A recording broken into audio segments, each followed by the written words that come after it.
On this week's episode of Gaming Buzzed, Top 3 DC films. And here are your hosts, Bill and Reese. Hey there, welcome to Gaming Buzz, where we only dance in the devil in the pale moonlight when we do shots of tequila. Wouldn't we have moonshine for that? Like, Oof, would it be chupacabra if it was tequila? Only we gotta eat the worm, though. I've never done one of those. I don't ever really plan to. What's going on, guys? Welcome back to Gaming Buzz. It's been a while, yeah, man. Yeah, it's been a good minute. Life has happened. Things have happened. A lot has happened. It's been it's what, 2 months, I think, since we did at least 6 weeks at least. 6 weeks at least. Well, we are back in full effect. Before we get too far, William. I mean, it's the ride bit. Now it's the seasons have changed, so let's see what we got. Let's see. Here. Too juicy. That's a interesting one. Oh, Two Roads Road to Ruin. Hold up, but wait. But wait, there's more. We're doing the unveiling of the beers. Oh, Arrogant Bastard. Arrogant Bastard, alright. This is a Weinbacher Imperial Pumpkin Ale. I'm going to pass on that. I'll do it. I think you can do the Road to Ruin. Yeah. It's looking like it's going to come to first. I can't put the beer back. I don't know what I'm doing. I can't help me. There's a hole somewhere. Help me. Tangerine Express, Carlsberg, which I really don't mind getting in these. No. What's that? No. It's another German. That's got a lot of letters in that. Try and say that for the crowd. What's that beer say? Koenig Pilsner.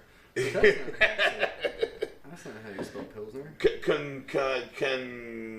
If I say the rest of that, I'm summoning a German demon or something. Okay, I'm gonna give it a go. I watched Hellboy. We have another one. Oh, it's a Koenig Pilsner. And then wait, what the fuck is Nach dem Rhein Heißgebatwan? You just summoned Hellboy. Where's Rasputin when you need him? So yeah, we got some interesting beers. I'm gonna definitely drink this weird ass German beer. Oh, and a black lot? You like the dark beers. I like dark beers. We got a Kostnica Schwarzbier, black lager beer, beer lager noir. This goes so well with the trailer we just watched. Yes, yeah, we just watched the trailer for Jojo Rabbit. I didn't realize that Hitler was JoJo's imaginary friend. Yeah, that one took you a little bit to catch on to, but I caught on to it when he was eating the unicorn head. I just thought, like, Hitler was just supposed to be, like, this weird, wacky guy. Like, at first, that's kind of what I thought, but then there were just the little things like, how would Hitler not notice the Jew living in the... Yeah, like, he seemed a little okay with the Jewish girl living in the wall. That was intense. So, let's get into what's buzzing with you. William's got some big news to share with the crowd. I am no longer a single console person. Oh, look at you, spreading your wings and flying. Well, technically my girlfriend decided to take the band off my ankle and just let me fly during the game. Start with God of War, of course. Great place to start with. She was the one that was very insistent on it. She's like, I really want to play this, And my birthday is Wednesday, but she gave it to me Friday as like an early gift because she just really wanted to play it. It is a brand new world. They weren't joking when they said it's all one shot, continuous. Like, I haven't seen any like cutscenes or any of that. Awesome, that's cool. Amazing. Like no loading and shit like that. No, just the beginning. That was it. And the graphics are, as you probably already know, amazing. Fantastic. So, how long before you get to touch Last of Us? That's what I'm really waiting for you to play. I looked at it. Apparently, that is the free game for this month, so I might end up doing PlayStation Plus. I think it said $60 for the year, which I think you just pay up right up front. That's not terrible. Yeah, it shows you once. But I think Last of Us is the game of the month. Before I left, I downloaded Spider-Man and the first 3 Uncharted and some little package for like $12. Cool. I'm glad to have you on board. Team PS. Yeah, it's keeping me going from The Witcher right now. That really started to become an obsession. And so it's hard to break. So for me, what's been buzzing with me mainly is since the last time I think we recorded, I don't know if there's news. So I'm working full time at Goblet now. Yeah. I've assumed the bar manager role. It's great. The bar is going very, very well. But just to be on the safe side, did you ever finish Bloodborne? Because I don't know if we ever. Let's not. No. Let's not talk about. You know, I saw a fact about Bloodborne. It has like the about. weird ledges. If you want to find the secrets, you jump off the side. And Yeah. That happens a lot. Yeah, a lot. Oh, okay. Bloodborne. All right, so listen, listen, guys. So we're just going to segue directly into what we've been playing, and Reese has not been playing Bloodborne. Bloodborne's fantastic. It was one of the most interesting gameplays I've had. I finally got it. I talked about it on the show before, and I finally figured it out. But it's work. It's literal work. You know, that's not a casual game. And just where I'm at in life and the amount of time that I get to put into gaming, I needed a release. I went back to Spider-Man. I just needed I needed fun. I'll be joining you soon with that too. Yeah, I just needed fun. I needed to jump in, swing around the city, you know, collect collectibles, fight bad guys, not want to rip my fucking eyeballs out of the socket. And that's what Bloodborne makes you do in a good way. I think that was the benefit though of me getting Spider-Man now is I already get all the DLC. Package. Yeah. But no, what the hell was I watching? It was like one of those What Culture Watch Mojo videos where they mention dumb things gamers do. Yeah. And seeing if you can survive a fall, and then they mention Bloodborne and how you get down to the sides and you find a little side shit. Yeah, so Bloodborne is a fantastic game. I'm not going to lie to you. I don't know if I'm ever going to go back to Bloodborne. It was fun. It was great. I just don't have the time. So you got a lot going on. I've been playing Assassin's Creed Odyssey. And talking about not having the time, I probably put maybe 35, 40 hours in this game, and I've done maybe a third of the main storyline. That game is so fucking immersive. I spend so much time doing side quests and hunting mercenaries and hunting down the cultists. Like it's deep, man. You don't even want to touch Witcher. I know. I think since we've been on the break, I started, and I'm not even finished the main storyline yet. Yeah. I think I'm towards it. I don't know, but they say it's big. Yeah. You don't know. You don't know. All right. Oh So you've switched from playing Witcher and now you are playing God of War. Yes, I'm playing that with my girlfriend. I'm probably gonna play Spider-Man when she's not around, just because she really wants to know the story of God of War. So I'll probably do that. I am gonna finish Witcher just because I came this far. I need to finish it. How far do you think you are? Do you know? I have to be in Act 3. I have to be in Act 3. And there's only 3 acts. I've been Sure. I've never played Witcher, so I have no clue. I'm pretty much getting ready to fight the King of the Wild Hunt, so I think we're almost at the end. We have to be there. Okay. See, I've always heard amazing things about Witcher. I've never played the series. It's something I've always wanted to go back to. 5 years old, and the graphics are amazing. I have so many backlogged games, man. I still never played God of War. You know, I still haven't finished the final season of Walking Dead yet. Still, I haven't either. Yeah. So yeah, we got a lot of games. We got to be doing some more homework. The good boys are going to do a quick shout out to the good gents over at New Podcast Plus. Pete, Tim, and Eric, they're all playing WoW Classic right now. Like, were you? And I wanted to bring this up because were you ever a WoW guy? I tried, but just the repetitiveness really got boring. Mm-hmm. And I know there's people just obsess. Yeah. Like South Park got a whole episode for it. Yeah, 100%. I never once in my life ever even touched a keyboard to play WoW Classic. Or WoW, any of the WoWs. I've never once. It started with Star Wars Old Republic Online, and then I just went, oh, this is kind of fun. Let's give WoW a try. And then you realize 4 hours are gone, and you've just been collecting mushrooms. And you just go, I'm not for like, why am I still cooking? Yeah. Like you know, why am I doing this? I never got into MMORPGs. MMORPGs has been a series of games that's always eluded me. It's cool that that's a thing that people like to play. Yeah. I'm glad that they have those types of games. It's just never been my bag. It's not my bag, baby. I think WoW is at almost 2 decades now? No, 15 years. I think it's 15 years. I thought I saw someone have something for like the 20th anniversary. I went, already? No, I don't. It's not 20th anniversary. I used to play Warcraft 2. I played a lot of Warcraft 2. I was more of a StarCraft guy. Yeah. I played a lot of StarCraft, but Blizzard's, they're trying to, I guess, take away focus from all the mobile games and try and reel it back in. Oh, you mean like that mistake they almost made with the Diablo mobile game? I'm so glad the fans changed their mind on that. So let's get into the news. That's one thing I wanted to segue with. There was some of the article I read in WoW when WoW Classic came back out. It just came out like a couple weeks ago. That the lines, they say, were ridiculously long to do quests. So like, this is the MMO. So you're in this server with this isn't the first time I heard about 30, 40, 50 people, and then there's a guy that gives you a quest. and they said that there's just lines of people lining up to talk to the quest givers. And they said that it's been going well. Everyone's been really nice in the lines. No one's been like bum rushing in and stuff like that. This is the first time I heard about this happening when The Division first came out. Okay. It was people queuing up at the tables and all that, and I'm just going, wait, it doesn't just tell you? Yeah. Even playing a little bit of Division 2, I also jumped in late, so I didn't get the big rush of like 5 million people all playing at one time, so I never had to worry about that. But I thought that was fucking hilarious that like there's lines in video games. Like, let me go home tonight and have fun and play video games. Let me stand in line for 20 minutes, in the game. Like that's such a. I mean, there's that people. That sounds so horrible. There's also the people who obey the trappic laws in GTA when they get bored. So. Same, and I'm one of those guys. You seriously do that? I sometimes when I get bored. Some other gaming news. There's been a new DLC release for Destiny 2 called Shadowkeep.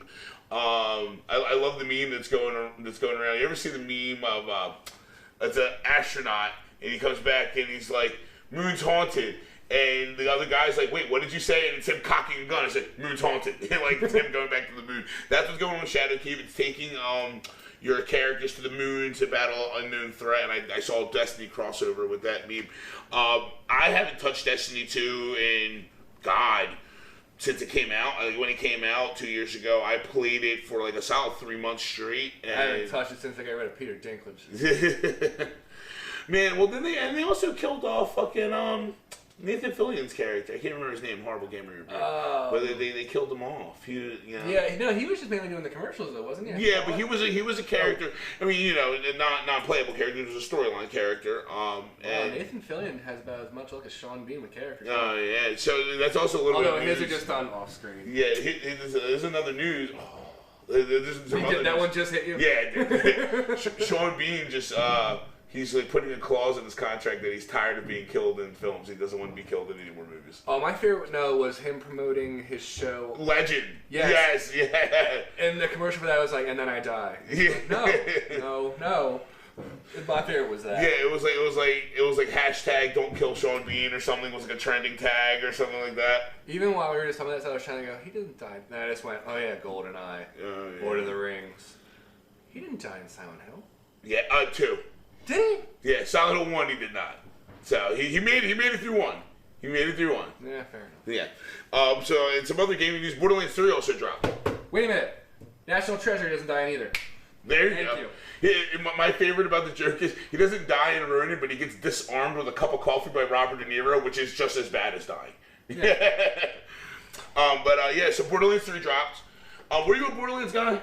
I played the first one quite a bit. I never finished it, and it was one of those times where I was just trying to catch up on all these games. I kind of started playing something else and just was about to stop. Yeah. The commercials or the advertisement did for this were great, where it would cut in with like real commercials and the Borderlands guy.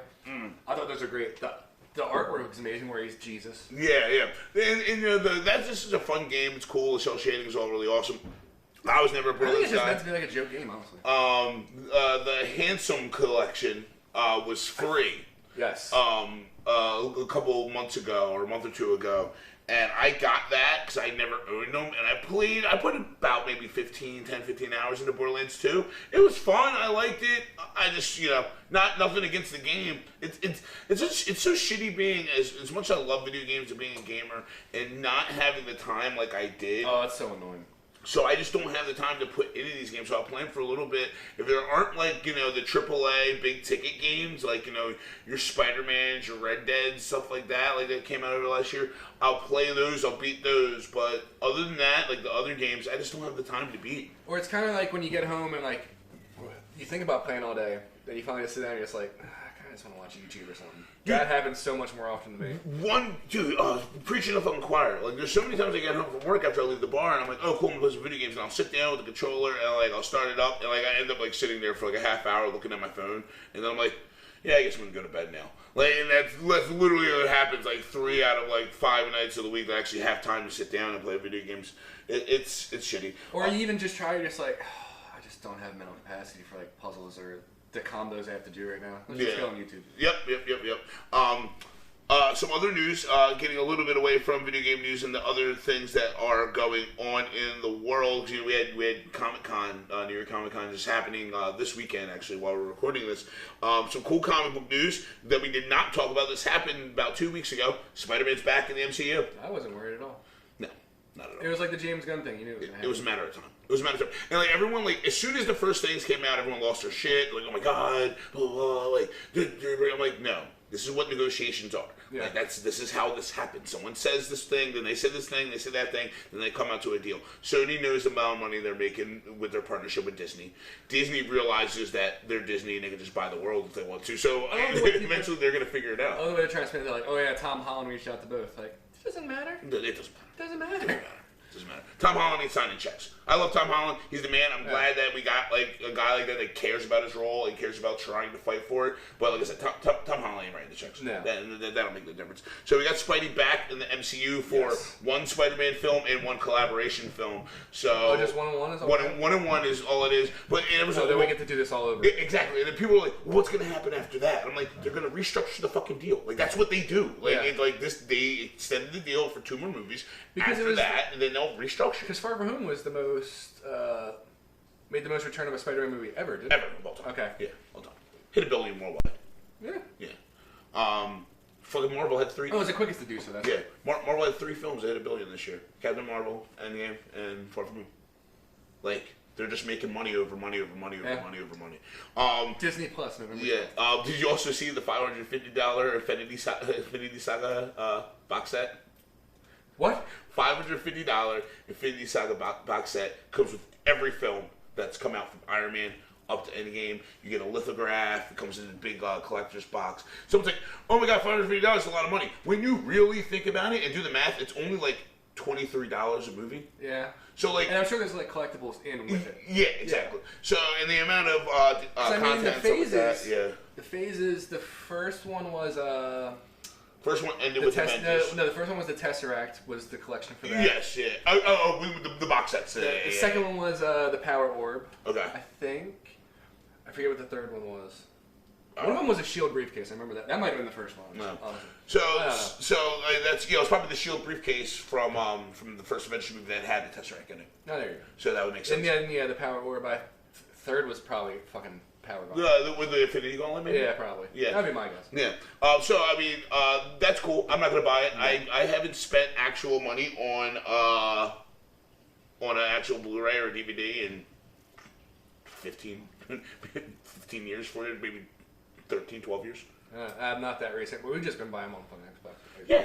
I don't buy physical DVDs or CDs or... I mean, sometimes it's nice. I have copies of movies that you don't normally see, and it works when they go and just find something I haven't watched. I'm like, you got it. Yeah, only physical content that I spend money for is bands from touring acts while I see them while they're playing shows. Because they get that actual money, and, that goes to them. I'm not buying. I'm sorry. It's so weird you mentioned merch, and there's literally the shirt that I found from, I think the first show I ever met you. Oh, man, that was one of the first runs of T-shirts. It was. Wow. Yeah.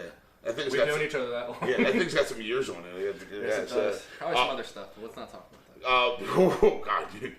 Do I need to watch it, or should I just burn it, Bill? Just leave it. Just let it grow. Yeah. I'm going to come back. It's going to be a small child that's going to be living in it. It's part of the chair now.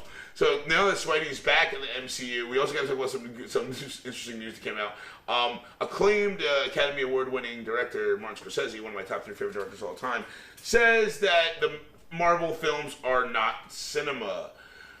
I'm sorry, this comes from the man who also did a comic book movie. Well, Hugo. Listen, and that's the thing. He came out and attacked the Marvel films. He didn't come out and attack DC films. I didn't put that one together. Yeah.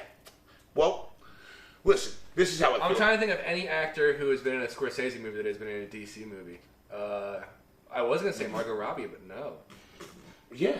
She was not in a Scorsese movie. Yeah, Wolf of Wall Street. That was our first big break. Shit. I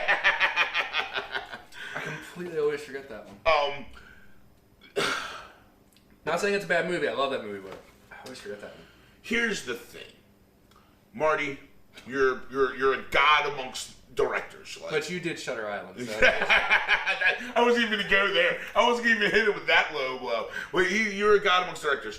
I personally don't give a fuck about your opinion on what you think is cinema or not. A buddy of mine shared the post, and he said, I mean, he's not wrong. And I'm like, I guess he's not wrong. I'm like, if I want to... Is this Canada? No, it was not. It was not Canada. It was another buddy of mine, Orlando.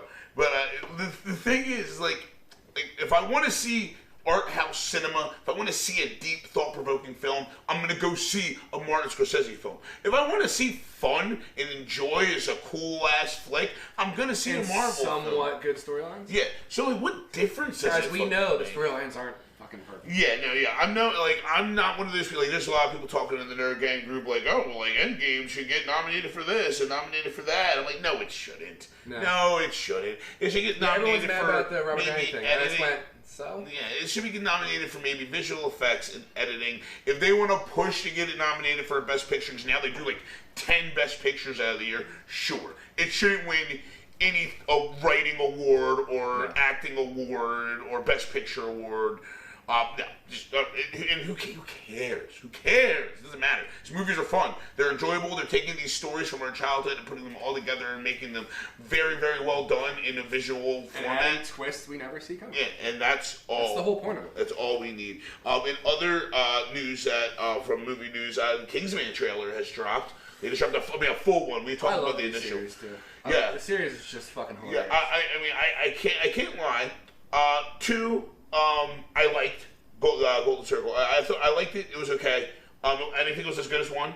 I'm on board for this. You weren't that big a fan of Elton John kicking ass in this movie? Personally, it didn't do it for me. No, that really was like when it got super like campy. You're just like, okay. I was actually rereading. I did a full review of it, and the movie came out like a couple weeks ago around this time.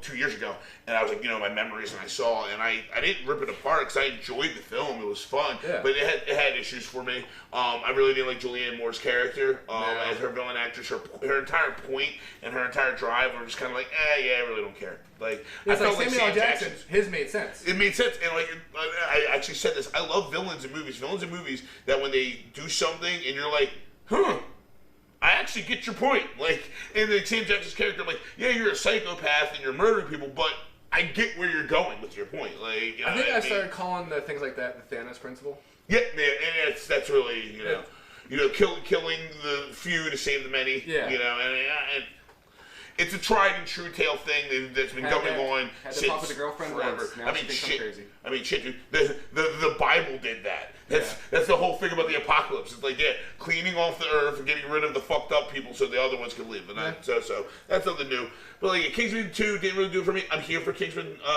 the new one. Ray Fiennes, he's the fucking man. I almost said Gary Fiennes. That's not right. I do. I can't lie. I'm missing Taron Egerton. I love him so much. You know he's gonna come in at like the very end. Yeah, something like that. I think maybe that would be like his dad or something like that. I feel like even he. No, his dad died in the first one. Remember? Yeah, you're right. Never mind. No, I have a feeling he's gonna come at the end because I think I even saw that he promoted it. Okay. At some point, so he's probably just gonna have like a quick cameo. Everyone was so. I think it was mainly you. Just going. No tearing. Like, how are we gonna do this? Yeah, well, that when they first announced this movie, they're like, the next Kingsman movie will not have Taron Egerton. I'm like, it's kind of his movie. Like that doesn't really make any sense. Too, which that's the first time I haven't had to go to you for that. Yeah. He's doing the tribal thing again, which I kind of want to go, dude, stop typecasting. Please. Yeah. If you need a badass fighting black dude in your movie with a very thick accent, you're calling Jamon. That's what you do. He's good for that. He's good for that. I'm not mad at him. He's got to pay his bills. He's got to make his money somehow. Yeah, just keep going back to the Marvel level. Because you already started two of them. Yeah, same character too. Yeah. All right. So more news. Wow, that was scary. There might be a killer in the basement. All right. Yep, there it was again. Yeah. Awesome. At least if we die while recording, guys, please. At least we have it on camera. Yeah, we do have it on camera. Great. Now I don't feel so bad for my girlfriend. She would text me like, random radio just came on at work. I'm the only one here. I went, cool. Yeah. It was an alarm. The ghosts are following us. So in other news, don't really care. Not gonna lie, but The Walking Dead's coming back. My girlfriend cares. That's the only part. And they also got renewed for season 11 before season 10 even dropped. I wish we could kind of figure out what seasons like the comic books did, just so we could get like a more end date. At this point in the game with Walking Dead, no one's left. Lauren Cohen's coming back. Rick's getting his own movie. Denai Michonne, she's done after this 10th season. I feel like I saw someone else was leaving too. Literally the only two people on the show that I give any fucks about are Daryl and Carol. And as me and you were talking about before the show, Norman Reedus probably just does this because it's just something to do. Yeah, why not? Yeah, he's making money. Yeah. So if you know what? We're not going to talk about it. We're just going to skip over that. And a second spin-off of Walking Dead's coming. But this first one sucked. I don't know. But apparently people liked it. I don't know. Apparently it was a slow burn. Yeah, that sounds boring. In other news that makes me completely unenthusiastic and indifferent, how about that Birds of Prey trailer? Or should I call Female Suicide Squad? Or should I call it Harley Quinn 2, Electric Boogaloo? That stupid fucking name at the bottom. Well, you know how many times I had to watch it to actually see where Mary Elizabeth Winstead was in it? Because I actually enjoy her. I love her. Yeah, I had to watch it 3 times, and I finally just went, wow, you're barely in this, but you're a second build. Also, Ewan McGregor, Black Mask. Where's the Black Mask? Yeah, why does everyone think that's Black Mask? He's just cast as Black Mask. Was he really? Yeah. Oh, I did not. Because you can go to IMDb and it says Black Mask Ewan McGregor. That's how we were wondering why. He doesn't work for that. He does not work for that. I mean, unless maybe this is an origin. Maybe like it should say. Not after playing the Arkham games. No, you need like a. I don't want to say a Dave Bautista, but you need someone with like his vocal attitude. Okay. I love Ewan McGregor, and you know what? This is also the second time that Ewan McGregor and Mary Elizabeth Winstead were working together. Fargo season 3. Oh shit! And they were great together in that. They were both. Fargo's a great show. If you guys aren't watching Fargo, watch Fargo. Season 3 was fantastic. And Ewan McGregor played twins in the show, and he was like the villain. One of the twins was like basically the antagonist. Or kind of one of the antagonists. He was more like an idiot that was getting strings pulled by Remus Lupin from Harry Potter. David Thwaites or something like that. Sure, whatever. But no, I think Victor Zsasz was in the preview as well. I think that's the guy with the scar. Yeah. I don't really care. Here's my thing. I'm not gonna say it. I don't think the movie looks like trash. I'm gonna come flat out and say I swear I don't think it looks like trash. I just think it looks like a Harley Quinn movie that happens to have the Birds of Prey in it. So like, here's my thing. Like DC Warner Brothers, you guys know and have come to the realization that Harley Quinn is your most bankable character. Cool. Fine. Like let's say villain. Let's say most bankable villain. Most bankable character that's ongoing in their series right now. Okay. Obviously, Batman is the most bankable character. I'm not gonna not mince words. Also, keep in mind we still have something to get to. But Margot Robbie, her performance of Harley Quinn in Suicide Squad, and obviously since you no longer have Henry Cavill or fucking someone to play Batman yet. Yes, you do. Yes, I mean the movie's not out. Okay. Yeah, the Matt Reeves, obviously, Robert Pattinson. Yeah, so right now, Harley Quinn, Margot Robbie's Harley Quinn is the most bankable star you have in the DCEU.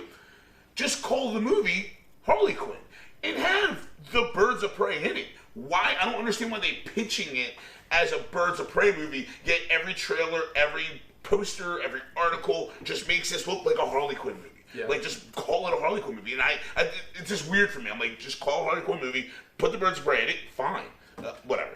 Also, I'm not going to pay money to see it. Even my girlfriend realized how much the DC, just entire, like, cinematic and TV thing is fucking up with Batwoman and Ruby Rose. She just went, like, is this a joke show? Like, for this series? I just went, no, they're really doing it. She went, I went, yeah, it's Ruby Rose. She went, are you fucking serious? Listen, she almost just went, let it die. Ruby Rose actually got really fucked up too. She had to get like back surgery or something. She was like doing a stunt for Batwoman. It just shows DC is cursed. You know, there's something that I noticed, Bill. Something I noticed. I guess I'm that rusty. I never once, this entire time, said that this episode is going to be our top 3 DC films. There wasn't a single time that I mentioned what this episode is about. Shit. A half hour in. So this week's episode is about the top 3 DC films, hence the Dance with the Devil in the Pale Moonlight intro. God damn, man. Damn it. Well, I mean, you always had that voiceover before, so we're always good. Yeah. So everyone's going to know. You guys know. But the reason why I said that, because it works for my segue, is because one of 2 of us saw the Joker film. No spoilers. No. No spoilers. I'm going tomorrow. I know. It's probably the darkest DC movie I've ever seen. It's very creepy. The shots linger a little bit longer than they should, but I think that's also just for the uncomfortable factor. Okay. Joaquin fucking nails this. I wasn't on board because I forget who all the other candidates were. I think I don't remember the short list. I just remember when wasn't Taron Egerton on there? Maybe. A little weird. I think there was someone like even me and you were bummed about didn't get it. But no, when I went to Joaquin, I was just kind of like, all right. But, oh my god, he's just so. The one thing I can mention, because you've already seen the show, is just the weight that he is. Oh my god, it's so, it's so uncomfortable. Yeah. Is it like The Machinist, Christian Bale? Almost, except you can remember that Joaquin had that big fat person body because his really sticking out like that. Is that all you're picturing? Is like bearded, fat, like rapper Joaquin? I need to find that movie and show it to Jordan because I don't even think she knows it exists. Oh man. So it is a great origin story. It does not. I can just tell you this now because it come out and say it does not do the chemical spill. Okay. Joker. Yeah. It's really like his descent into the Joker. But I don't really know how much I can really say without like giving like plot points away. But Joaquin nails it. It's a good movie. It's a dark movie. Okay. It's one of those ones I can probably only watch like every now and then. And it's not saying it's a bad movie. It's just one of those ones that it sticks with you. Like parts of it. It goes to the psyche. So what I've heard that it's a very slow burn. Incredibly slow burn. It's a very slow burn, but I heard that the third act is fucking phenomenal. The final act of this film, like, really drives home. I heard it gets dark, it gets twisted in the third act of the film. Just really, like, it's a showstopper type ending of the movie. So, can I ask a question? Does this movie leave open for possible sequels? Yes, but there is also the thing that Joaquin really only signed on to the director that this would be its own standalone thing. Okay. It does. In that sense, does it give us a good concrete ending? Yes. Okay. Yeah, it does. Okay. I think my girl, she just really felt on. There's a thing with his laugh, which I'm not going to give away. Okay. But it started to really make her uncomfortable about the first hour, which I think is a 2.5 hour movie. She just went, I don't know if I can do this. She gave it 5.5 out of 10. That's rough. It was just because of how it does trigger. Because my girlfriend has PTSD. Yeah. And it was just really, really hard for her to get through, just because there's so many triggering things in it. I'm not gonna lie. As horrible that is for your girlfriend to go through, that sounds fantastic. Like this movie about one of the most evil and most immorally wrong characters in comic history is making people that uncomfortable and making their skin crawl. I feel like I have to say this now, babe. I'm sorry I put that out there. But me hearing that makes me go, oh my god, I can't wait to see this. Yeah, just for her, she was like, it's not like triggering me, but she's just like, it's one of those things where you kind of just cringe a little bit. I gave it a 7 just because of his acting. Mm-hmm. The storyline, I don't want to give much away because I want you to get your own thing and not take my word into it. But it was his act. He probably should get an award for this. Yeah. We're just talking about comic book characters getting an award. He probably should for this. Awesome. So the Joker will be the first comic book character to not win 1 but 2 Academy Awards. Hopefully. And Todd Phillips, this guy did The Hangover, isn't he? Yeah. Wow. Wow. I mean, I knew the name sound familiar, but now, like, knowing that. Like, listen, where you been hiding in that, buddy? Yeah, keep it back there. Oh, man. So, with that said, we will take a break right now. And then we will come back and we're going to go through our top 3 favorite DC films of all time. I feel like we should have Kaneda and Mike here for this. I don't know. I don't know. I kind of just shut on a DC movie because it's gonna fucking castrate me. Oh. Oh, what's that? Scorsese doesn't like your movies? Yeah, me either. These 9 shots are amazing. I'm like, really? Are they? They look like Fisher Price, My First Stanley Kubrick. Oh, what's that? You broke $1 billion? Well, we got Henry Cavill. Yeah, and Ben Affleck. Yeah, and you also got shitty Aquaman films. The boys will be back right after this short break.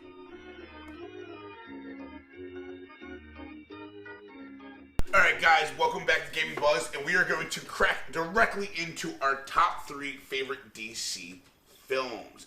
Now, are you making a decision over here? Bill's over here choosing beer. What are you going to crack? It's between the premiere and... This one says I'm not worthy. What is that? I don't like when things don't...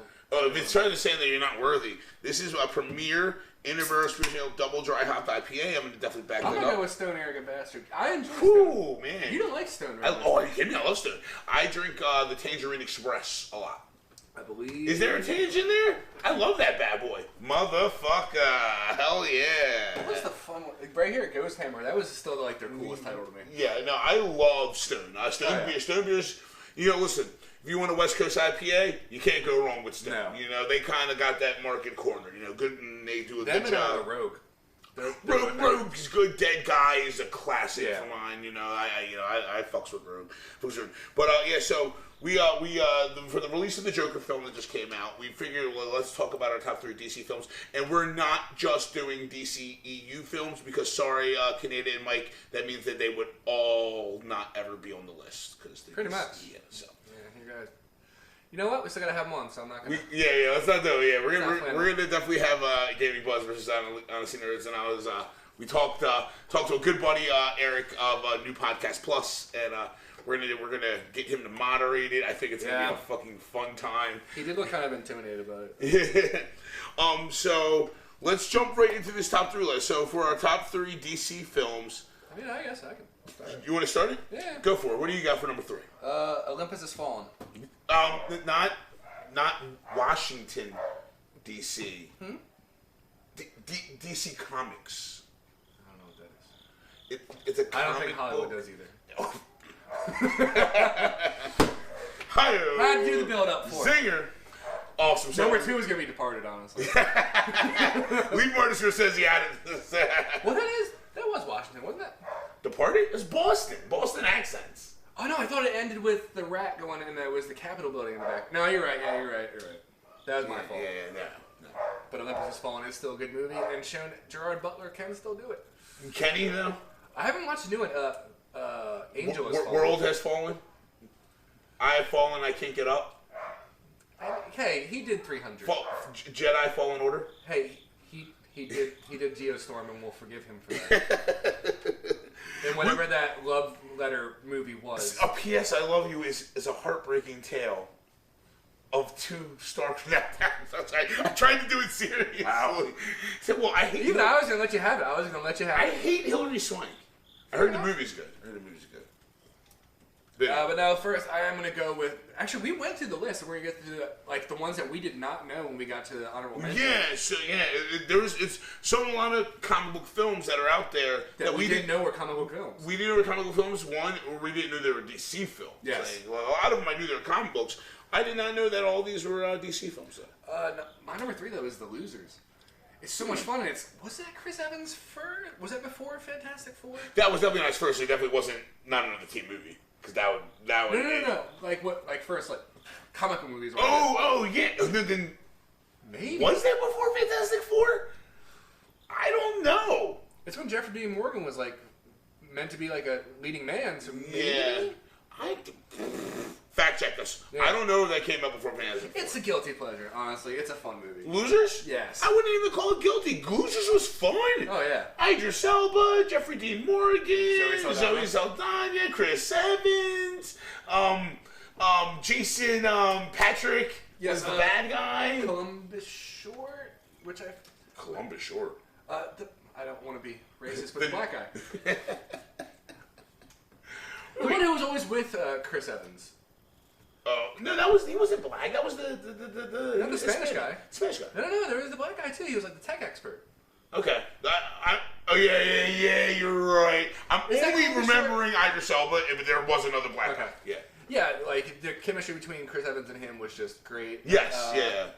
I think Pooch was his name, maybe? Oh, I vaguely remember something. I saw the movie twice when it came out. Yeah, Chris Evans doing Don't Stop Believing though was hilarious. Yeah, and the pistols, the finger guns, classic. That was really cool too. I saw like a video online that did like the shot by shot of the comic book. Jesus, what are they called? The comic side by side? Yeah, but no. Panels. Panel, thank you. Jesus Christ. Good Lord. I wanted to say windows. The boxes with windows. I saw a side by side of that scene from the movie with the panels from the comic, and it was like shot for shot, like how they did it. It was really, really cool. And it was great. Like, Chris Evans is funny, but now you also remember that you have Zoe Saldana and Chris Evans in a DC movie, but they made their money with Marvel. How's that feel, Canada? You're gonna hate me so much. Oh man, we're gonna have to like we need a security guard here when we're gonna do this show. Keep us away from each other. So Losers was fucking badass though. Like you saw the twist coming, but you were still surprised. Yeah. I knew one. From Jump Street, you knew Idris Elba was gonna be the one from the team that was gonna sell him out. It's nothing was really like shocking. It wasn't the dark comedy was great. Yeah. Like when they threw the guy out the building, like that's not what I meant by handling. Yeah, no, it was awesome, and I'm there for anything Jeffrey Dean Morgan, or what I like to call American Gerard Butler. I mean, you're there for everything except the TV shows that he does. He's great as Negan. Listen, and Supernatural, I guess he's good as the dad that wasn't there for them. He came back like season 3. No, he came back like later. No, actually, really came back. Like really came back. Like wow, later. Yeah, they're like on season 28. Who's still watching? I think they just announced their final season. Yeah, they did. Which, honestly, it sucks, but also at the same time, good for you. Yeah, like, most shows don't do that. Yeah. So fucking Jared Padalecki could go on to Walker, Texas Ranger. I really did not want to bring it up. I didn't want to bring it up. I saw it and just went. No. I'm like, you know what? No, let's just. I didn't share any of the articles. I'm like, I didn't either. I was just like, me and Reese are just going to tear this apart. You can't be Walker without Chuck Norris. Oh, he better be like... Chuck Norris better be his dad. Like Walker, he better be Walker Jr. Him and the lawyer chick had a kid, and he's Walker Jr. It's what we're going to have to do. Oh! What black guy would you have be a sidekick? I love when we said we weren't going to talk about Walker, but I never hear. Kevin Hart. I don't know. God! No, not Kevin Hart. He was in Jessica Jones. He was the addict in like the first season.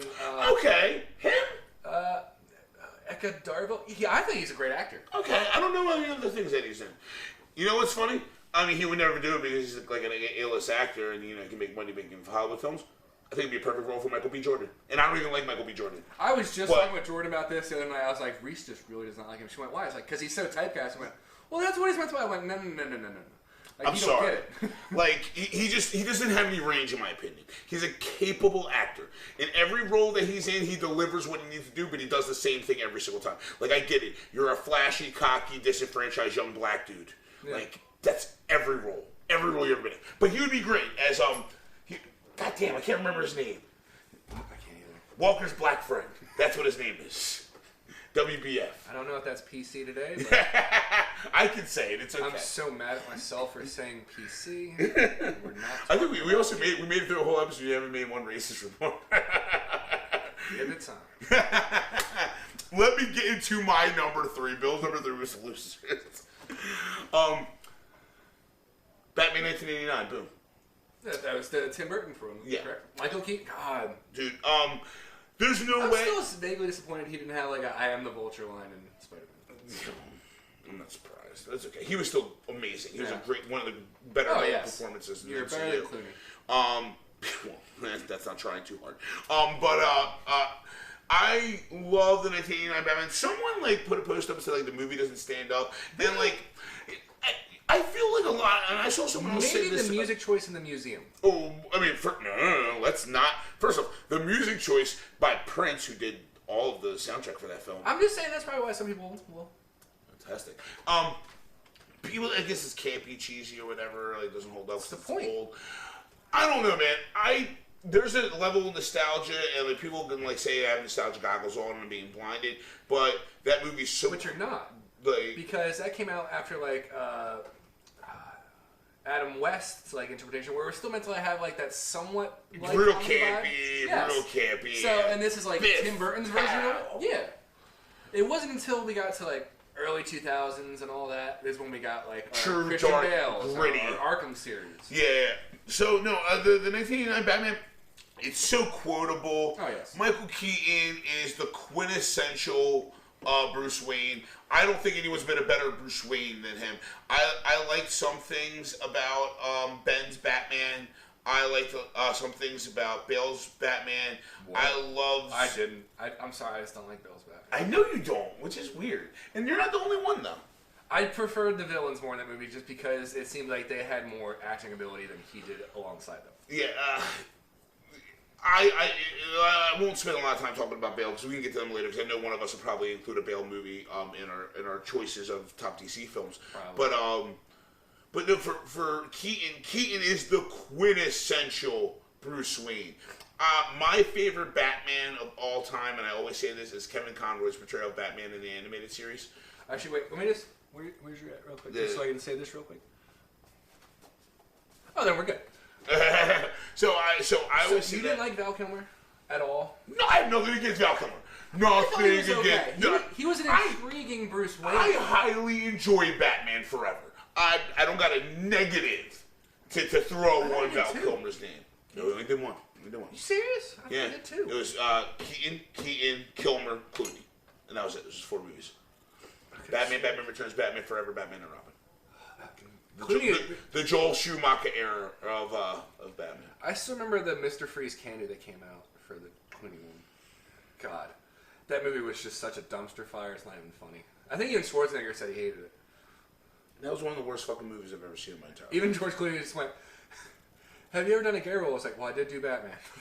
I remember, I say it all the time. When I remember going to the theaters and seeing Batman and Robin, and one of the opening scenes is Mr. Freeze, they're like robbing someplace, like I don't know what the fuck he was stealing something from, and he goes and he freezes the entire floor, and then his henchmen all have ice skates, and I remember being like, they all had hockey sticks too, didn't they? Oh, yeah, hockey sticks and ice skates. I remember being like 11, 12 years old in the movie theater, being really young, and I remember they were doing shots, like the camera angle was from the floor, and you could see the bad guys jumping over the camera, and I remember watching it in theaters and be like, they have rollerblades on.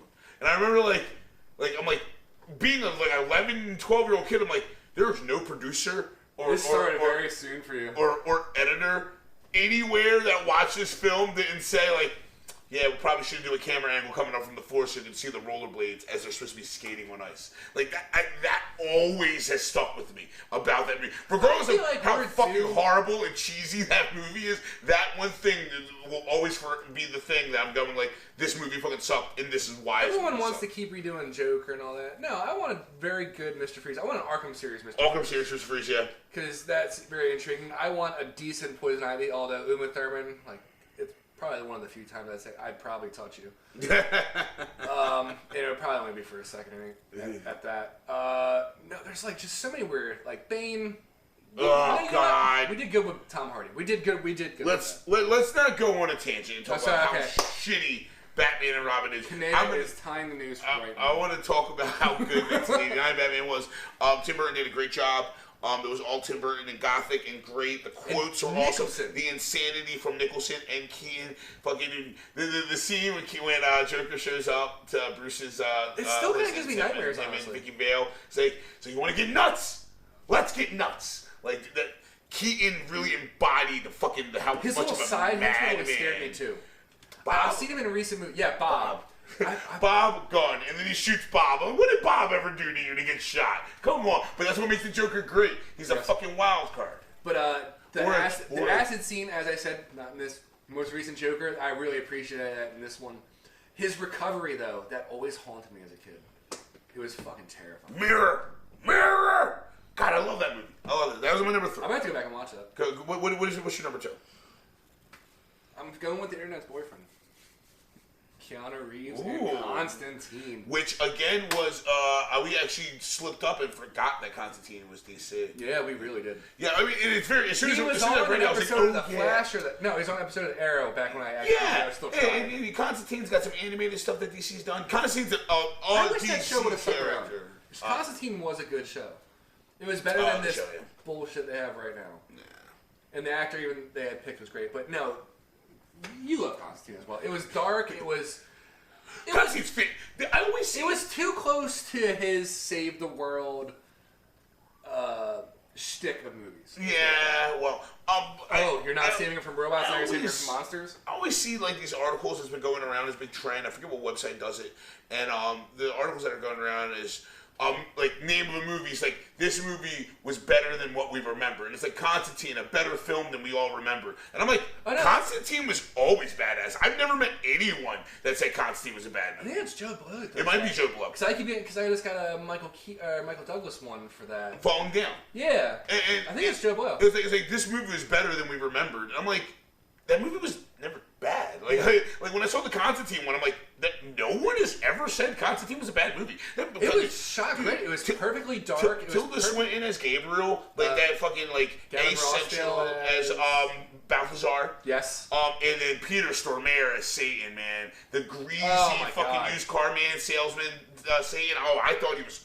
I thought this was great. And Rachel Weisz, and I fucking love Rachel Weisz. And we almost Shia LaBoom Boom. No, we almost forgot him. Javon Hansu. Yeah! Because we needed a jacked black guy with an accent. As Papa Midnight? Yeah, sure. Papa Shango? You're probably not far off. But yeah, Shia LaBeouf. Or the Godfather. Did you ever stick around for the end credits after this movie? There's end credits after Constantine? Oh. I've seen this movie like 20 times. I didn't know there was end credits. Yeah, it goes back and Shia LaBeouf comes back as an angel. He stands on his tombstone and shoots off. Oh, Shia LaBoom Boom. I enjoyed that movie. It was perfectly dark without getting too far into it. Yeah. It was just the right amount of gory. And it wasn't as over the top as they really could go. Yeah, it was a great... They straddled the line between superhero, horror, and action, and did like all three justice without being too much of one thing. Can we just talk about the demon effects, that half head shit? Yeah, that was fucking great. My favorite element of the was the underworld shots, like when they would die, like when they were like when he first kills Rachel Weisz, so she can be able to transcend between both planes of reality, like that. And the stomach scene still makes me uncomfortable. Yeah, it's just like, oh, dude, my favorite shot in that movie, besides when Satan shows up, when Peter Stormare shows up, that was awesome intro. It's got to be when Rachel Weisz gets sucked through the walls. Oh yeah, and like pulled out through the something's wrong. Sky. My favorites would be after Evan Ross still gets the shit beat out of him. Oh yeah, he has that half face thing going on, and he's like, you can't kill me. He's like, I don't have to kill you, and he fucking sends him back to fucking heaven. And like, you wouldn't think the singer of Bush would be able to do that, but apparently he's a good actor. And what would my other favorite be? I think it's the glass breaking scene when Satan shows up. That's just when Satan shows up with the glass, that was how everything like pulsed out and then like sucked back in real quick. And that's what everyone forgets. Like Tilda Swinton, she wasn't always the bald-headed woman. She has attractiveness. She had it in this slightly. I mean, but I loved how they did that because like angels are supposed to be asexual. They're not supposed to really be male or female. Oh no, the church scene is beautiful. And Tilda Swinton is a perfect choice for that because she's got like a David Bowie quality to her that another person pulls off. This kind of like very beautiful woman, but yet can very easily play a male role. Like she has like this bone structure, and casting her as the angel Gabriel I think was fantastic. I think her with all the hospital things, I took it as like all the people that I was like, oh, they probably prayed to you, but you still killed them. Although I realized my favorite one is the liquor store scene where he's trying to. That's my favorite too, and that's when they're telling you like, yeah, demons can whisper the thought to end you, or angels can whisper the thought to lift you. That's my favorite little montage I think I've ever seen. Constantine's a solid flick. We should have got a sequel. Solid, we should have. I'm gonna go into my number 2, and I went with Batman for my number 1 or my number 3, and Batman Returns. It's only been like 5 minutes. Like, was that really a vacation? He's already back. He never left. I hate myself so much for that. I love the 1989 Batman. It's got the quotes, it's got the nostalgia, stuff like that. But Batman Returns for me was when it really like. Batman was the first anthology or trilogy of superhero films that I ever got to see as a kid. You know, I didn't live through the Superman times, nor would I have cared because I don't like Superman. Yeah, they're kind of boring. So Batman 1 and Batman Returns into Batman Robin and Batman Forever and Batman Robin. That was the first time I ever got to witness superhero movies spanning over a period of time. And I was a little bit older, obviously. I was only 5 when Batman, the first one came out. When Batman Returns came out, I think it was 92, so I would have been like 8. And that was the first time I was really into it. I was like, man, like, you know, I was really like at an age where like I loved everything about it. Keaton again delivered. Michelle Pfeiffer delivered. Danny DeVito delivering one of the most creepy and slimy and weird performances in the history of cinema.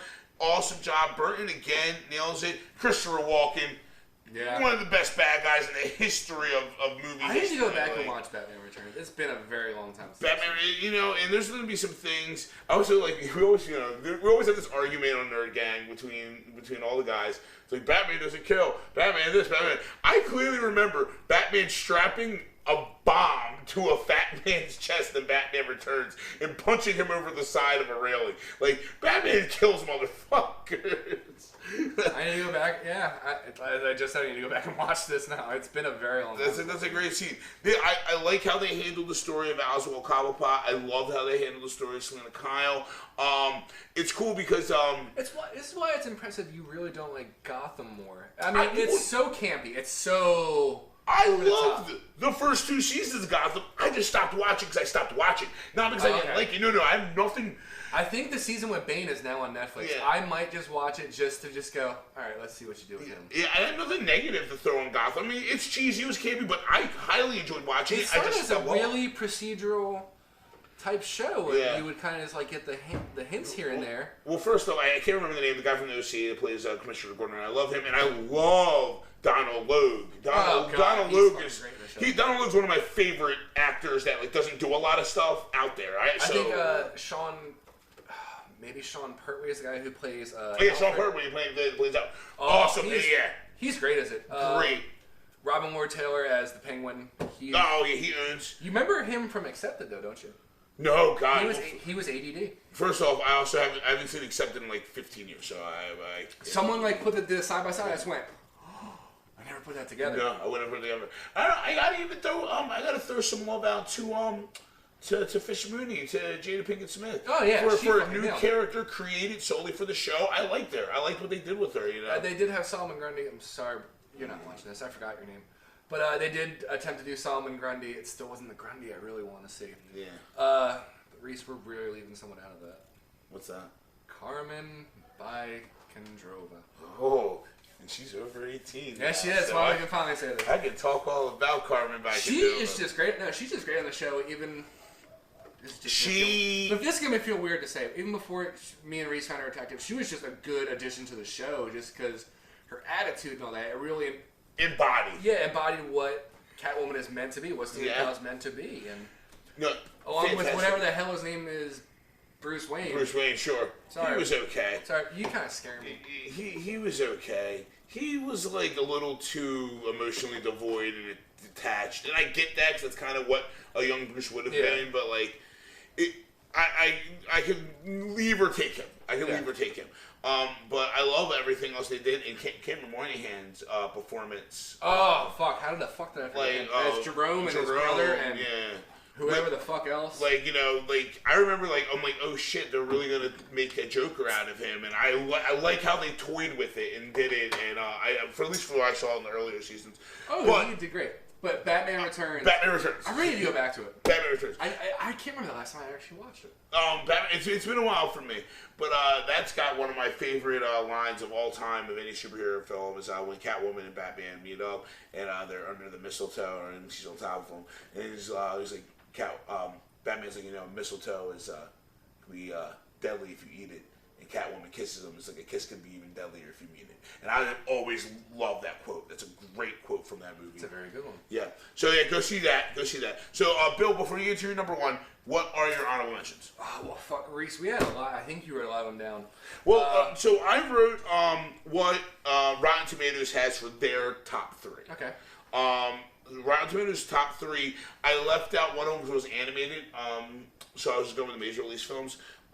Their 3 was Wonder Woman. Number 2 was the original 1978 Richard Donner Superman, and number 1 was The Dark Knight, of course. There were so many movies that I don't know if they're going to be in our honorable mentions, but I bring up that we didn't know they were DC. Well, yeah, a lot of them looked at. Watchmen is one of mine. Definitely. Watchmen I knew, but Watchmen is great. I completely forgot that was DC. Yeah, I knew that was DC. Red. That's definitely one of mine. And I did not know. Red is just a fun fucking movie. I love Red. I didn't know it was a DC. And especially Red 2 with, I think it was one of the really heavy Chester songs from Linkin Park for Red 2, and it's just Helen Mirren just shooting the fuck out of people. I also love Helen Mirren. Helen Mirren is in both an actress and attraction way. I'm not into questioning her because she did a Fast and Furious movie. So Helen Mirren was in a. Wait. Yep. I swear to God. Helen Mirren. Dame Helen Mirren, knighted Dame Helen Mirren was in a Fast and the Furious movie. Yep. I think it was the last one. Good for her. She's the mother of Jason Statham and I forget his name. Sure. Yeah. I'm out of my element with fast movies. The most I can say. You got me up until Too Fast, Too Furious. That's when I checked out. Probably what I should say. I just watch it honestly just go. All right, what are we doing this time? Yeah. So what? I'm not what explosions are we creating in this time? I don't watch them because I enjoy my ass watching this go. Okay, how do you keep this going? So what other Red 1 and 2 are definitely my favorites. I feel like you wanted to take this one, but because it's one that really surprised us. A History of Violence. History of Violence is definitely on my honorable mentions. I knew That's definitely on mine too. I knew it was a graphic novel. Did not know it was DC. I completely did not know it was DC owned property though. History of Violence was fucking wicked, man. Viggo Mortensen's the man. There was I'm waiting to see if you remember her name, just because I don't. I know, and it's funny. Wait a minute, I'm in fucking History of Violence. Maria Bello. Yeah, that bitch needs to find a razor. Anyway. Oh shit! Wow, that came out. That was pure stream of consciousness. That's my fault completely.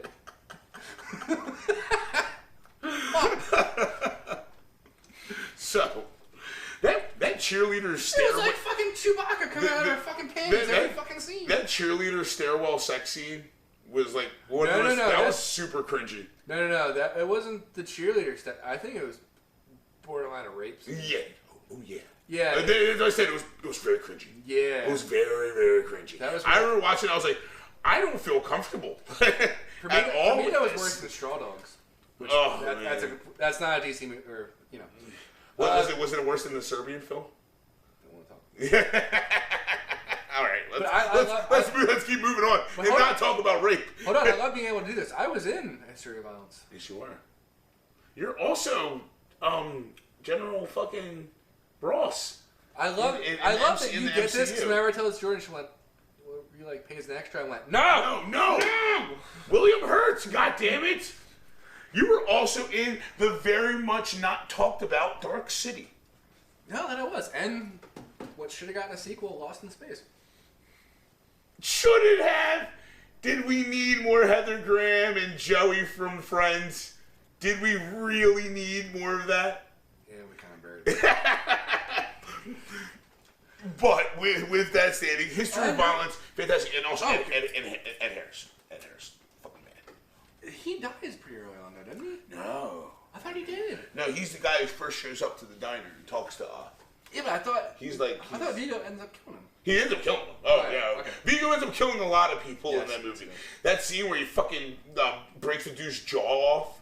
Yes. Dude, it was gruesome. I do need to go back and watch it one, although I do believe the same house they used was the one used in Boondock Saints, so I'm picturing a lot of movies mixed together right now. Especially Willem Dafoe's exploration right now. Yeah. We're just going to leave it at that. For my other honorable mentions... I feel like we left a lot out that people don't realize franchise are DC movies?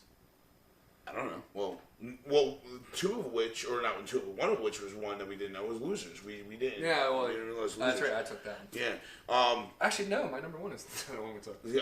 There you go. Yes, it is. Yes, it is. Your number one. I was too. Let's save it. So my other honorable mentions. Gotta throw some respect on Batman Begins.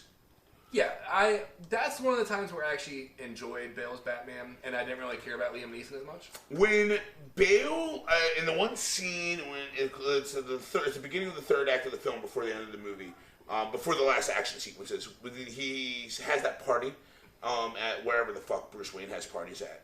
And he realized when Liam Neeson's coming back to Gotham to try and take over Gotham and destroy Gotham, he's in the party, and he has a scene, and he's like, hey guys, like, thank you for coming to my party, and now I need to get everyone to get the hell out of my fucking house. Like, that was the first time I got to see, like, the kind of like the crazy Patrick Bateman side of Christian Bale come out, and it really, to me, like, kind of embodied the type of psychosis that Bruce Wayne would have. Actually, this is one I have to go back to and watch. I haven't watched Batman Begins in a long time. Who played Falcone? Fuck. But he was just great. Tom Wilkinson. Yes, he was just great at that. Fantastic and everything. All right, here's the gun. Shoot yourself or shoot me. Yeah. Wilkinson's he's always a classic. He's always a good. How much do you think Katie Holmes regrets? Oh my God, Katie fucking Holmes. How much do you think she regrets that? I mean, you die in the next movie, but how much do? I preferred Maggie Gyllenhaal anyway because she brought like a Karen to the role. Like she was only there for like maybe a half hour, but you still care about the Karen. Yeah. Yo, when I'm gonna say it. We'll talk about it later. I don't know me either. But Batman Begins is great. Getting to see Batman train with the League of Shadows and everything like that. You know, Liam Neeson, obviously the man before he got canceled, talking about how he wanted to beat up black people. But that's anyway. Christian Bale. Fuck did that happen? Oh yeah. No, he used to. I thought it was. Yeah. But the news came out that he had said some stuff. But whatever. He's Irish and old. Who the fuck cares? Bale. That's not me being insensitive. It's going. He lives in a different country. Bale's body transformation. The movie he did before that was The Machinist, which we talked about earlier. This whole thing, just even talking about it still, like makes me fucking nauseous. I think he says he averages between 2 to 220. He dropped down to like 160 to 170 for The Machinist. I can't watch that fucking He went up to 240. He gained 40 pounds in 3 months. I think it's actually shorter than that. I'm like, how can your body handle that? I think the memes like Christian Bale that gained 500 pounds to play your mom in the next movie. How he does this to his body, dude. He was so ripped. He wasn't even ripped. He was big, dude. He was like really big. He actually talked about for Dark Knight how they wanted to tone him down so he could have more mobility in the bat suit because he was so big. Like it didn't have a lot of mobility in the first film. Batman Begins is great, and the only DCEU film that will be mentioned today that has broke into anywhere is my honorable mentions. Got to do some respect on Wonder Woman. Loved Wonder Woman. Wish they did a better job with Ares. That twist was phoned in. The CGI kind of sucked. I loved everything else about it. I love Gal Gadot. Do we just want to skip over Man of Steel? I don't hate Man of Steel. I don't either. I'm not a Supes guy. I'm not either. It was still a decent. It had the darkish approach to it. Yeah. Cavill did a great job. I love Michael Shannon. He's an awesome fucking villain. Yes. I kind of don't like Amy Adams, but that's my own personal problem. I don't think she's a bad actress. I just don't like her. I mean, I feel like I should be nice to Canada, but the warehouse scene, which you listed as an entire fucking movie, somehow. We can at least throw some respect on the warehouse scene. That's about it. The rest of that movie was true. I don't hate Batfleck. Batfleck wasn't the problem with those movies. Martha might have been the problem with those movies, but Batfleck's not the problem with those movies. Damn, I'm talking to you, Mike. You had to go for Martha. So let's get into our number ones. It's not Suicide Squad. I mean, that's my top. Deal with it, Kaneda. I hope this eats you. I hope you come in here and scream at me. It's gonna happen. Wow, my weird fetish is just no, I'm gonna go with V for Vendetta. A movie that neither of us knew was a DC property. Don't know how we knew it was a graphic novel. We didn't know who owned it. It should have been because Alan Moore wrote the graphic novel for V for Vendetta. He wrote Watchmen. Those are and they're both DC. And I knew Watchmen was DC. I did not remember V for Vendetta was DC though. It is probably the guiltiest of play. I'll watch it from any point it's on. V for Vendetta? I'm not saying like guilty. Again, like oh, you gotta feel bad. Don't feel guilty. That's a fucking bomb movie. Hugo Weaving nailed it. No matter the mood, nailed it.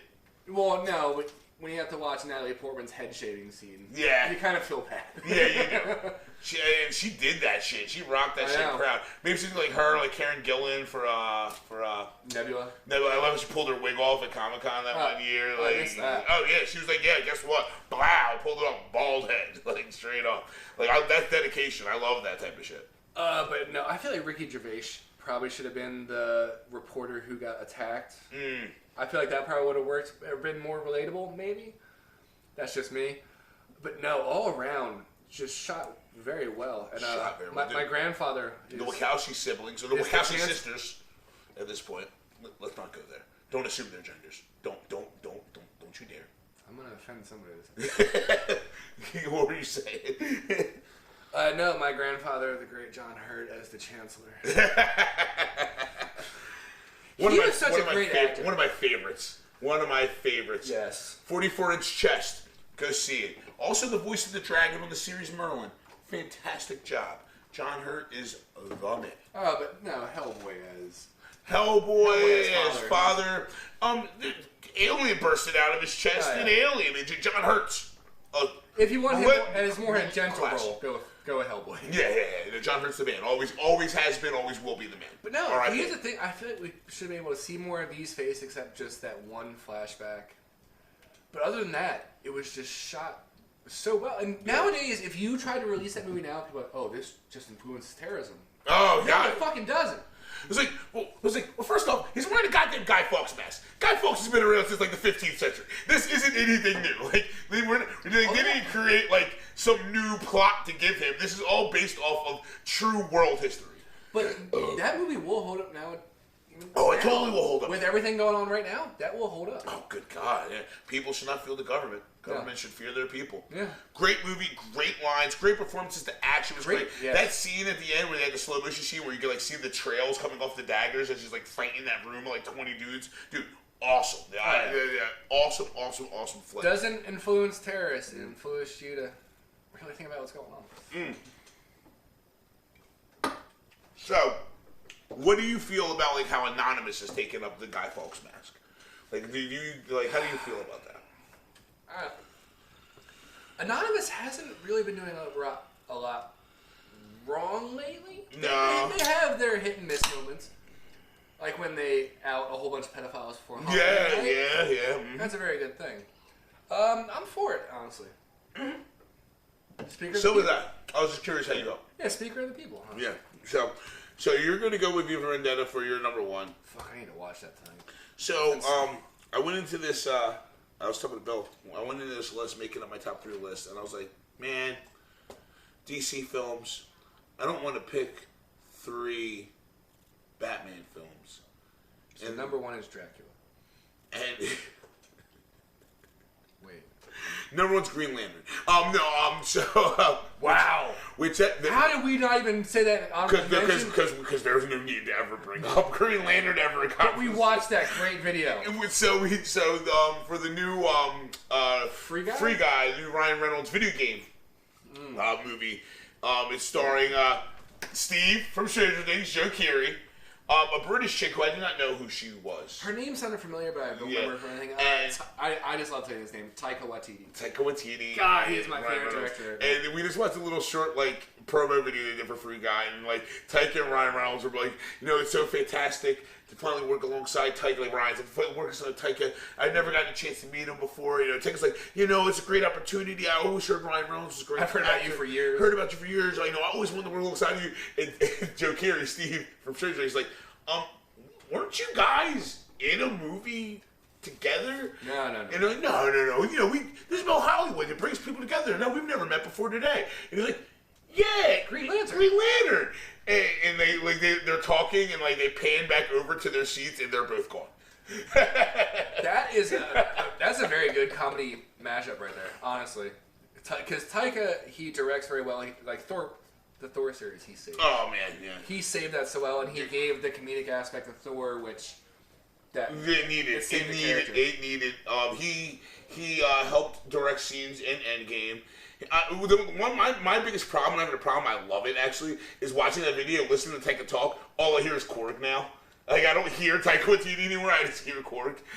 I don't need another Thor. I just need a Korg movie, honestly. A Korg and Meek movie. Oh my god. Could you imagine? Although, after the trailer we watched, I really do want to see Jojo Rabbit. Yes. I need to watch Hunt for the Wilder People because the kid from that was in Deadpool 2. Okay. As Fire Fist?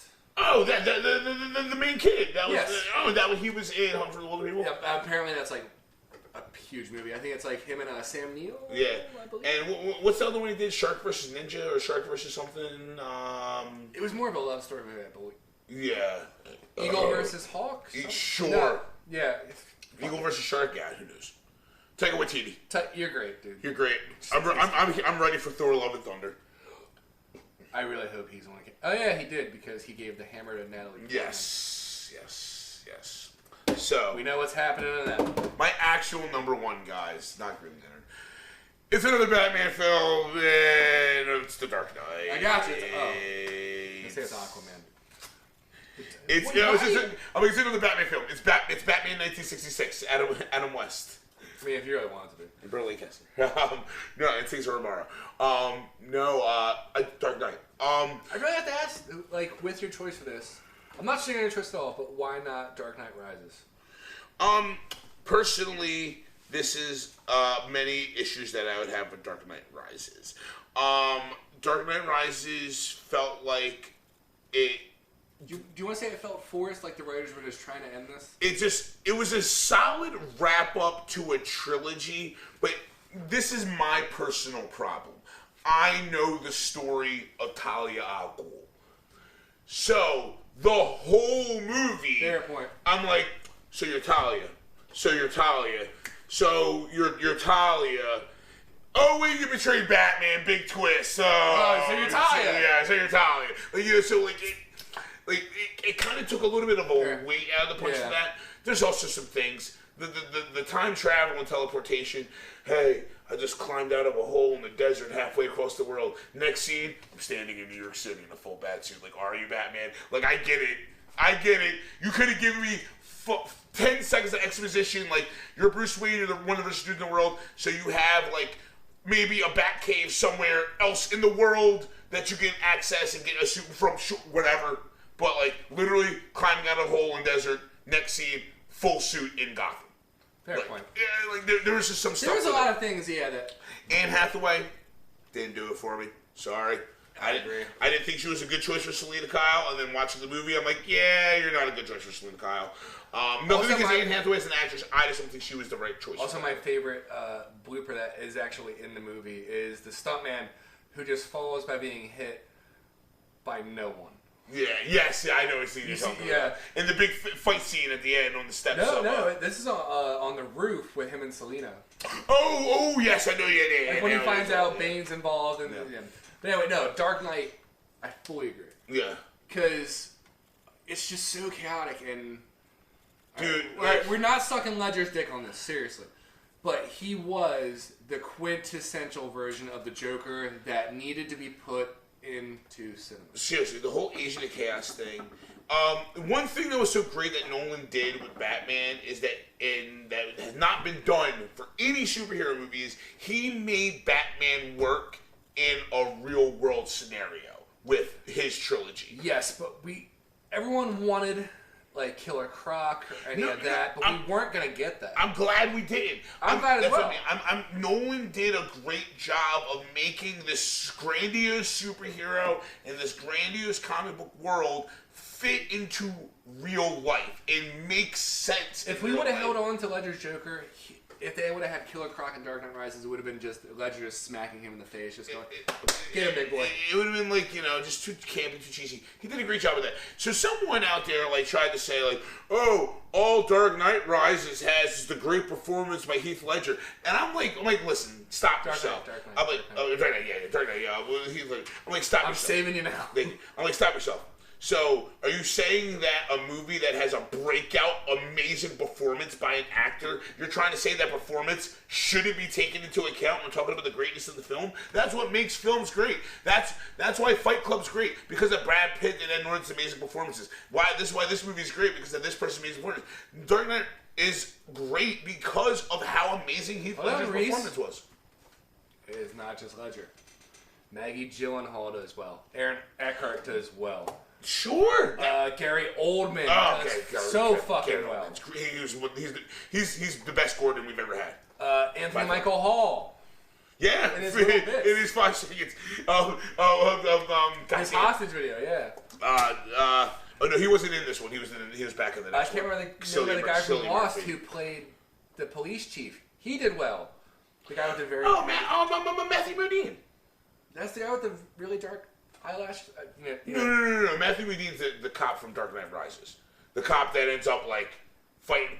He comes back. Oh, okay. Yeah, that's Matthew Modine. He was dad from Stranger Things. Just Papa from season 1. Das Malakian in his little quick role. From Ant-Man. Yes, and we get more Tom Wilkinson. Yes. Falcone. Great dude. Even Eric Roberts. He did well. Yeah, Eric Roberts did well. We even got a great little scene of getting to see Michael Jai White get a pencil pushed through his eyeball. Like, apparently that was the scene a lot after Ledger's death. A lot of people petitioned to have that scene taken out. Why? That was the best scene in the movie. I know. It's like, and it's gone. No, not the pencil scene. When they bring Joker to Michael Jai White, a lot of people wanted that scene taken out. Oh, really? And I thought that was one of the best scenes in the movie. No. Great flick. Ledger, really... You set such a high bar. He really did. Can we just leave the fucking Joker alone for like at least a decade? That's all I'm fucking asking. Well... Leave it alone. Just talk to Matt Reeves. He's got a trilogy in the works. I don't want to see it. And we got Jonah Hill as the Riddler. When the fuck did that happen? Man, you haven't been paying attention to the news, have you? No! I could see it, though. Yeah. Jonah Hill signed on. The rumor is that he's going to be Riddler. The worst part is that I literally just watched Superbad last night, so that's the image of Jonah Hill I'm having in my fucking head right now. So I guess Batman riddle me this, I'm just going to go fuck myself. So I don't have to be drunk for you to fuck me? Riddle me this. I think it'll be great. What has 2 thumbs and is drunk on whiskey? I think it'll be great. Jonah Hill is Riddler. Fuck. That's a whole other He's a great serious actor, though. That's a whole other episode, though. He's a great serious actor. I can't even, attempt to touch that. Dark Knight is my number 1. That is us going through our top 3 I think it's going to be a lot of DC people, films. Not even favorite DC films, I think just favorite comic book movies. What's that? Dark Knight has to be in most people's top 5. Dark Knight is easily, hands down, one of the top 3 best comic book films of all time. I'm going to say... That's without argument. Without argument. No, because people are just going to be like, well, I didn't like this. No. I think I got hyped up because he died. Exactly. I have a couple friends that have shit opinions like that, and those are your opinions, you're allowed to have them, but bruh, chill. Dark Knight was a fantastic film. Ledger crushed it. He could have killed Bell Batman. crushed I really it. wouldn't have Eckert cared. crushed it. Gyllenhaal crushed it. Oldman crushed it. Everyone crushed it. Wait! We forgot Debo. That's one scene a lot of people actually are upset about. Debo? Give me that remote. I'm going to do what we all should have done a long time ago. I know that scene. It's my bike, punk. See, that's how I was saying the whole fucking time. You actually do that really fucking well. Hey, when you win a Remake Friday, you know who to call for Debo. You're going to play the UPS, dude. Shut the fuck up. No, man, I don't want to be the UPS, dude. That's my buck, punk. Can I be Big Worm, at least? I can totally be Big Worm. I can see that. I can see you. Play with my money, smoking. Say, play with my emotions. I don't know when this episode turned into me auditioning for roles. Would that make Justin Smokey? Oh, yeah. Well, yes, it would be Justin Smokey. Justin, I am not being Craig to your Smokey. You're Craig. You're totally Craig. This is gonna How do piss you off get fired on your day off, Bill? Stealing boxes? What, you trying to make a clubhouse? Can we just sit here and quote Friday until the battery runs out on the camera? This is a very sad way to waste time. I'm for it. So there, guys, we're Gaming Buzz. You can find us on Spotify, Stitcher. I ain't messing with you, big perm. I mean, worm.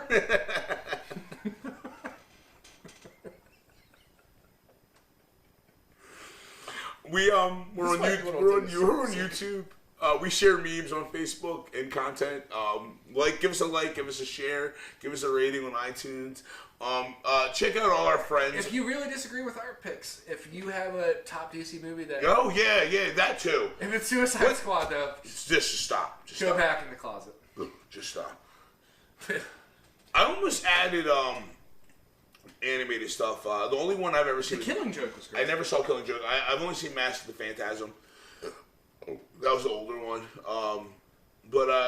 No, guys, thank you for listening to us. Thank you for coming back. I get people that we don't record for a period of time, and I know that people actually care when they're like, "Yo, when's the new Game Bugs that is coming out?" We're not doing this on purpose. And I'm like, "Wait, you guys actually listen to this show?"